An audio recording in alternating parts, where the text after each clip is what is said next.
রাধে রাধে বন্ধুরা, গোবিন্দের কৃপায় সকলে কুশলেই আছে। আর এই যে আমার স্নান পুজো হয়ে গেল। আর প্রতিদিনের মতো আমার গোপুসোনাকে দর্শন করুন। আজকে গোপুসোনার ফুল, তুলসী পাতা কিছুই নেই আপনার। আর আজকে তো পূর্ণিমাতে তুলসী পাতা তুলতে নেই। এবার কালকে যদি তুলে রাখতাম মনে করে তাহলে ভালো হতো, মনে ছিল না। আর একটি জবা ফুল পেয়েছিলাম, ওই যে মা লক্ষ্মীর ঘটে দিয়ে দিয়েছি। আর এমনি জল চন্দন দিয়েই পুজো দিলাম। কি করব বলুন, আমার নিচে তো একটি খালি জবা গাছ আছে, আর তো কোনো গাছ নেই। আর বাইরের গাছে ফুল থাকে না, সব ভোরবেলায় তুলে নেয়। এইদিকে রিমুসোনাকে একটু ম্যাগি করে দিচ্ছি, সিদ্ধ করেই করে দিচ্ছি, এমনি সবজি দিলাম না। সবজি কেটেছিলাম দেবো বলে, তো বললো যে মা সিদ্ধ করেই করে দাও। অনেক দিন সিদ্ধ খাইনি আর কি।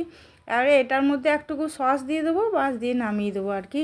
এরকম করে মাঝে মধ্যে করে খেলে ভালোই লাগে, খারাপ লাগে না। এই যে একটু সস দিয়ে দিয়েছিলাম, নামিয়ে ওকে দিয়ে দিলাম। আর এই যে তারপরেই ভাত ডাল আর এই যে দুধটাও গরম করে নিচ্ছি। আজকে আর ছানা করব না, এমনি গরম করে রাখছি। আর এদিকে আজকে তো আপনার রাস পূর্ণিমা, তো আর নিরামিষই খাবো। কালকেও নিরামিষ খাওয়া হয়েছে, আজকেও নিরামিষ খাবো। কারণ মাছ তো আছে, কিন্তু করতে আমার ইচ্ছে করছে না, এত বড় একটা পূর্ণিমা বলুন। পূর্ণিমা পুজো বাড়িতে হোক বা না হোক, তবু নিরামিষটা খাওয়াই ভালো, তাই না? অরহরের ডাল করলাম, আর এই যে দুরকম ভাজা করছি, আর ওই কপি ডাঁটা দিয়ে একটা চচ্চড়ি বানাচ্ছি আর কি। তো ওর বাবাও বললো যে দেখো নিরামিষ করবে, তো জিজ্ঞেস করলাম আমি সকালে যে কি করব, বলো নিরামিষই করবে, ও কোনো ব্যাপার না। আর রিমুসোনা আলু ভাজা আজকে করলাম না। রিমুসোনা বলছে মা আলু ভাজা করতে হবে না, প্রতিদিন আলু ভাজাটাও তো ভালো না ধরুন। ও বললো আমি ওই দিয়েই খেয়ে নেবো। আর কালকে রাতে আপনার একটু সেমাই পায়েস করেছিলাম, বলে যা ভাত খাই খাবো, তারপরে একটু পায়েস খেয়ে নেবো।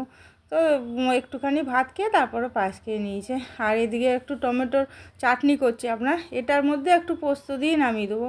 এরকম করে আমি শীতকালে প্রায়ই করি, কারণ আমাদের রিয়ার বাবা খেতে এরকম ভালোবাসে, মানে টমেটো চাটনির মধ্যে আর কি পোস্তটা দিয়ে নামিয়ে দিতে হয়, ভালো লাগে খেতে। আপনার করবেন দেখবেন। আমি তো আমার একটা ওর কলিকের বউকেও আমি শিখিয়েছিলাম এরকম করে বানানোর জন্য, তো ও করেছিল, ও বলছিল আমাকে যে দিদি ভালো হয়েছিল। তো এরকম করি মাঝে মধ্যে, এই শীতকালে করি এরকম করে। এই যে সব রান্না হয়ে গেল, এবার টেবিলে নিয়ে চলে আসলাম। এই অরহরের ডাল আজকে তো পেঁপে দিইনি, এমনিই করেছি।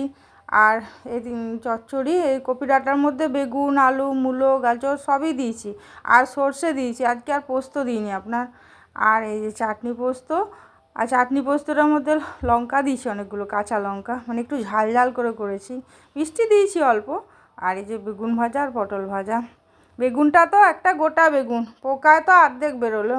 এখনকার বেগুনগুলো এরকমই, উপর দিয়ে দেখে আপনি বুঝতে পারবেন না ভেতরে পোকা থাকবে। আর রিয়া যেখানে আছে আপনার, ওইখানে আজকে বিরসা মুন্ডার জন্মদিন পালন হচ্ছে। তো এই যে আমার রিয়ার সাথে থাকে এই মেয়েটি, আর ওই দাদার ঘরে রিয়া আমার থাকবে। এই সোমবার থেকে থাকবে ওনার বাড়িতে, 1 মাস থাকতে হবে, একবারই 15ই নভেম্বর অবধি। তো ওখানে দুপুরেও খাওয়া দাওয়া করেছে, আবার রাত্রেও বললো খাওয়া দাওয়া করবো। তারপরে আবার গেছিলো একটু পার্লারে, এই যে চুলটা একটু কেটে এসছে, ওর যেমন বাটারফ্লাই কাট ছিল ওরকমই করেছে আর কি। আর ব্লগটা আমি এখানেই শেষ করছি তাহলে। ভালো থাকবেন, সুস্থ থাকবেন, আর অবশ্যই সাবধানে থাকবেন। আর যদি ভালো লাগে তাহলে একটা লাইক করে দেবেন, কেমন? আর লাইক কমেন্ট না করলে কী করে বুঝবো যে আপনাদের কেমন লাগছে, তাই না? তাহলে শেষ করছি, কেমন? হরে কৃষ্ণ।